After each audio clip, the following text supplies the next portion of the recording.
শীতকাল শুরু হলেই আমরা এখানে ওখানে পিকনিক করতে চলে যাই। সেটা কখনো বন্ধু-বান্ধবদের সাথে হয়, কখনো বা ফ্যামিলির সাথে। তাই আমাদের আজকের এই পিকনিকটা ছিল আমাদের পরিবারের সাথে এবং এই পিকনিকটা নিয়ে আমরা সবাই বেশ ইন্টারেস্টেড ছিলাম এবং সবাই প্রচুর দিন ধরে প্ল্যানিং করেছি আর ওয়েট করে গেছি যে কবে দিনটা আসবে। ফাইনালি একটা ডেট ক্যানসেল হয়ে আরেকটা ডেটে অল্প সময়ের মধ্যে পরিকল্পনা করে আমরা কিন্তু এই পিকনিকের প্ল্যানটা করে ফেলেছিলাম। দেখো সবাই মিলে আমরা এখানে রান্নাবান্না শুরু করে দিয়েছিলাম। আর আমাদের পিকনিক মানে কখনোই সেটা বন্ধুদের সাথে হয় না। আমাদের বন্ধুই হলো আমাদের পরিবার। আর সেই জন্য পরিবারের সকলে মিলে চলে গিয়েছিলাম কিন্তু আজকে আমাদের এই পিকনিকে। সবাই মিলে না গেলে পিকনিকের মজাটাই হয় না। আর আমাদের ৪ বোন যদি আমরা না থাকি আর ৪ বোনের ফ্যামিলি না থাকে তাহলে তো সেখানে কোনোই আনন্দ হবে না। তবুও আজকে আমাদের এই পিকনিকে আমরা আমাদের দাদু আর বড় মাসিকে খুব মিস করেছি। দাদুর খুব ইচ্ছে ছিল যে আমাদের সবাইকে নিয়ে একটা ছোট্ট পিকনিক করবে। সেই জন্যই কিন্তু এত আয়োজন। কিন্তু সবকিছু প্রোগ্রাম করার পর হঠাৎ করে ২ দিন আগে দাদুর শরীরটা খারাপ হয়ে যায়। কিন্তু দাদুকে নিয়ে আসার কোনোভাবেই সম্ভব হয়নি। আর যেহেতু দাদু ছিল বড় মাসির বাড়িতে তাই বড় মাসিও আসতে পারেনি। যাই হোক আজকে আমরা সবাই বড় মাসি দাদুকে মিস করলেও কিন্তু দিনটা বেশ ভালোভাবে এনজয় করছিলাম। আর যদি আমরা ৪ বোন একসাথে থাকি তাহলে আনন্দের তো আর কোনো রকমই খামতি থাকবে না। সেটা তো তোমরা বুঝেই গেছো। দেখো এখানে রান্নাবান্না শুরু হয়ে গিয়েছিল আর আমাদের না পৌঁছতে সেখানে একটু দেরি হয়ে গিয়েছিল। আর এখানে আমাদের কিন্তু আনন্দ তো সীমা নেই। আমরা একসাথে হলে আনন্দ তো আর বাদ মানে না। তো সেটা চলতেই থাকে। তো শীতকাল শুরু হতে না হতেই আমাদের মোটামুটি ৩ থেকে ৪টে পিকনিক হয়ে গেছে। সব দিনের ভিডিওগুলো হয়তো এখনও আপলোড করে উঠতে পারিনি, কিন্তু ইচ্ছে আছে কিন্তু খুব গুছিয়ে সুন্দর করে ভিডিওগুলো আপলোড করব। আর এটা ছিল আমাদের ৫ তারিখ লাস্ট সানডের একটা পিকনিক। তো সেটারই ভিডিও তোমাদের সাথে শেয়ার করছি। যদি অরিজিনাল ভয়েস ওভারগুলো দিতে পারতাম তাহলে হয়তো আরও বেশি ভালো লাগতো তোমাদের দেখতে এবং আমারও খুব ভালো লাগতো। কিন্তু চারিদিকে এত গান হচ্ছিল, তো গানগুলোকে আমি একটু ভয়েস এফেক্ট দেওয়ার চেষ্টা করেছি। তারপরও ভিডিওটা একটু এডিট করার চেষ্টা করছি। জানি না আমি এই ভিডিওটাতে কোনো রকম কপিরাইট ক্লেম আসবে কি না। তবুও যদি আসে তাহলে আমাকে আবার ভিডিওটা এডিট করতেই হবে। তো দেখো মোটামুটি তবুও একটু অল্প করে আমাদের অরিজিনাল ভয়েসটা রাখার চেষ্টা করলাম ভিডিওতে। ভিডিওটা ভালো লাগলে অবশ্যই পুরোটা দেখো। আর পুরোটা দেখার পর কেমন লাগলো সেটা কমেন্ট করে অবশ্যই জানিও।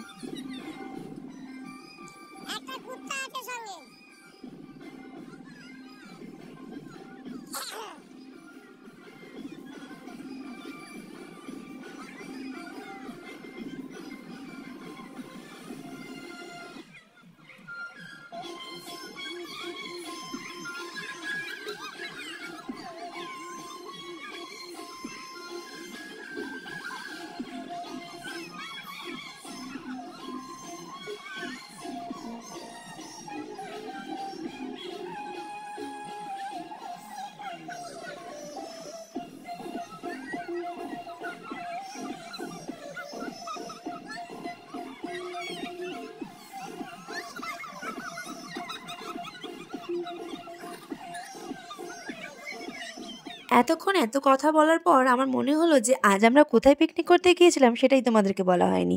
আজ আমরা ফিস্ট করতে গিয়েছিলাম বাড়ির খুব কাছেই, জাস্ট ০.৫ ঘন্টার দূরত্ব, কিন্তু দেখে কিন্তু তোমরা সেটা বুঝতেই পারবে না। আমাকে সবাই আমাদের শর্টস ভিডিওগুলো দেখে জিজ্ঞাসা করেছিল যে এই লোকেশনটা ঠিক কোথায়। লোকেশনটা হয়তো আমি তোমাদেরকে ডিটেলস বলতে পারবো না, তবু বলবো এটা কিন্তু ছিল কোন্নগরের একটা লোকেশন। আর এটা আমার বোনের শ্বশুরবাড়ির খুব কাছে, মানে একদমই পাশে বলতে পারো। তো আমরা ওখানেই আজকের এই পিকনিকটার আয়োজন করেছিলাম। এত সুন্দর সর্ষে বাগান আর এত সুন্দর মাঠ আমি অনেক বছর পর এত সুন্দরভাবে উপভোগ করলাম জায়গাটাকে। অনেক দিনের ইচ্ছে ছিল যে এইরকম একটা সুন্দর সর্ষে বাগানের মধ্যে অনেক ভিডিও বানাবো। আর কয়েকদিন ধরে দেখছিলাম যে সবাই প্রচুর পরিমাণে রিলস করছে সর্ষে বাগানে। তো আমাদেরও ইচ্ছে ছিল যে আমরা ৪ জনের একটা থিম বেসে আমরা কয়েকটা ভিডিও বানাবো। তো সেইগুলো করতে আজকে অনেকটা সময় আমাদের লেগে গিয়েছিল। তো আমরা ৪ জন সেখানে গিয়ে প্রচুর রিলস করেছি, প্রচুর ভিডিও বানিয়েছি। সেগুলো হয়তো কিছুটা তোমরা দেখেও নিয়েছো, যেগুলো দেখোনি সেগুলো খুব তাড়াতাড়ি আসবে, প্লিজ ওয়েট করো। যারা নতুন দেখছো আমাদের ভিডিও ভালো লাগলে অবশ্যই লাইক কমেন্ট করে দিও। আর পারলে অবশ্যই চ্যানেলটাকে কিন্তু সাবস্ক্রাইব করতে ভুলো না। আর আমরা ৪ জন থাকলে এক জায়গায় যদি থাকি তাহলে ঘন্টার পর ঘন্টা অনায়াসে কেটে যাবে। কিভাবে কেটে যাবে সেটা বুঝতেই পারব না। আজ আমাদের ফিস্ট যদিও শুরু হয়েছিল প্রায় ১১টার পর আর সবাই জয়েন করেছে মোটামুটি ১২টার পর। তারপর আমাদের লাঞ্চ করতে, করতে অনেক বেলা হয়ে গিয়েছিল কারণ আমাদের জন্যই মেইনলি লেটটা হয়েছে।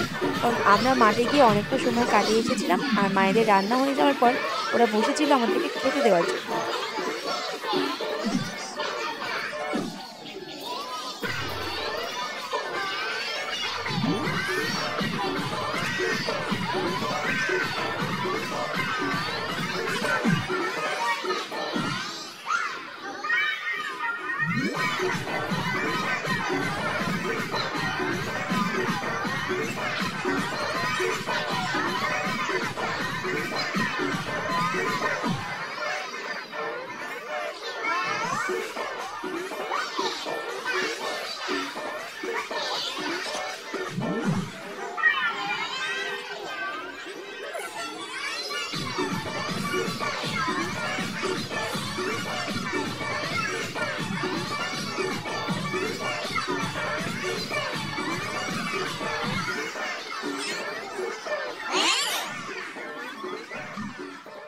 আর আজকের দিনে প্রচুর, প্রচুর ভিডিও করেছি আমরা, প্রচুর আনন্দ করেছি।